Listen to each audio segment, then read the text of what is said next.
পূর্ব বর্ধমান জেলা মৎস্য দপ্তরের উদ্যোগে পূর্বস্থলী 2 নম্বর ব্লকের 7 জন মৎস্য চাষীদের নিয়ে 3 দিনের এক মৎস্য প্রশিক্ষণ শিবির শুরু হলো আজ থেকে।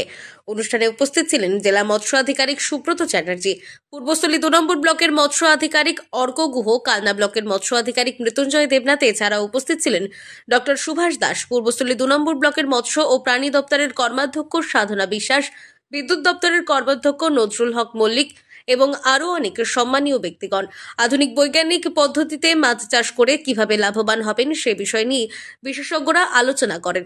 আজকে আমাদের যেটা শুরু হলো পূর্বস্থলী 2 নম্বর ব্লকে 3 দিন ব্যাপী ব্লক লেভেল মৎস্য চাষের ট্রেনিং হচ্ছে। এটা জেলা থেকে করা হচ্ছে।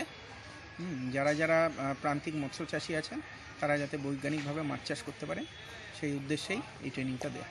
তো এতে চাষিরা কতটা উপকৃত হবে বলে আপনি মনে করেন? অবশ্যই আমি মনে করি ভীষণই উপকৃত হবে, কারণ যারা ট্রেনিং দিচ্ছি আমরা তাদেরকে উৎসাহিত করছি যাতে তারা বৈজ্ঞানিক পদ্ধতিতে মাছ চাষ করেন।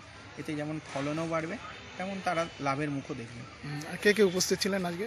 এখানে আজকে উপস্থিত ছিলেন আমাদের কর্মাধ্যক্ষ ব্লকের মৎস্য প্রাণী সম্পদ দপ্তরের কর্মাধ্যক্ষ শ্রীমতী সাধনা বিশ্বাস মহাশয়, আর আমাদের বন দপ্তরের কর্মাধ্যক্ষ উপস্থিত ছিলেন, বিদ্যুৎ কর্মাধ্যক্ষ উপস্থিত ছিলেন।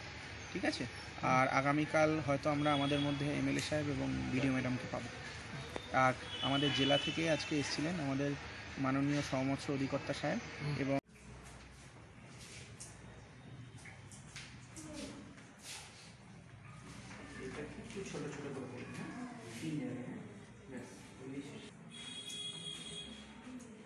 পূর্বস্থলী থেকে অলোক দাসের রিপোর্ট, আনন্দ বার্তা।